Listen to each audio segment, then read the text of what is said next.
Većina ljudi pretpostavlja da problemi s vlagom u stanu uvijek dolaze s vidljivih mjesta poput kupaonskih zidova, prozora ili podruma.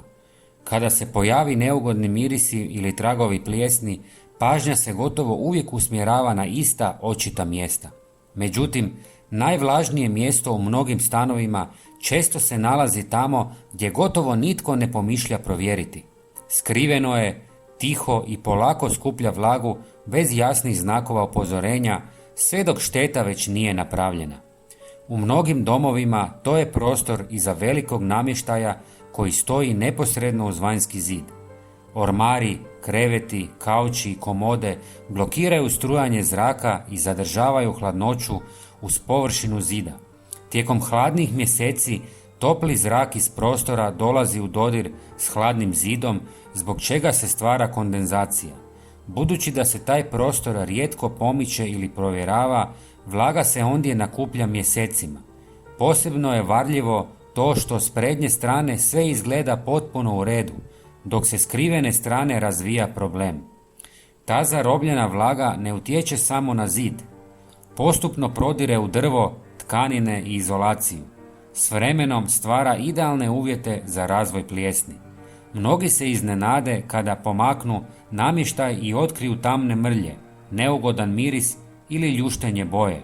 U tom trenutku problem je često prisutan već dugo vremena, a da toga nitko nije bio svjestan.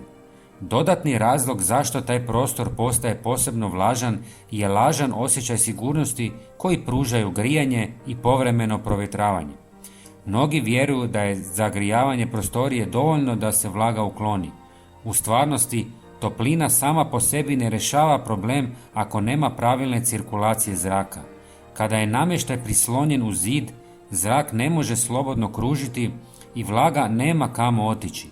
To je posebno čest slučaj u spavaćim sobama i dnevnim boravcima tijekom zime, kada se prozori rjeđe otvaraju.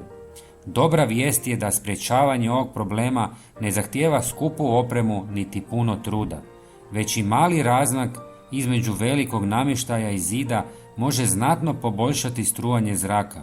Povremena provjera tih skrivenih mjesta, osobito prije i nakon zime, pomaže u ranom otkrivanju vlage. Čak i male promjene u rasporedu namještaja i načinu provjetravanja mogu dugoročno napraviti veliku razliku. Problemi s vlagom često nisu vezani uz ono što vidimo, nego uz ono što zaboravimo provjeriti.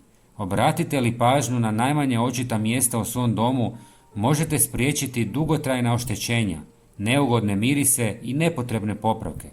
Ponekad su upravo ona mjesta za koja mislimo da su sigurna zapravo najveći izvor problema, samo zato što su izvan našeg videokruga.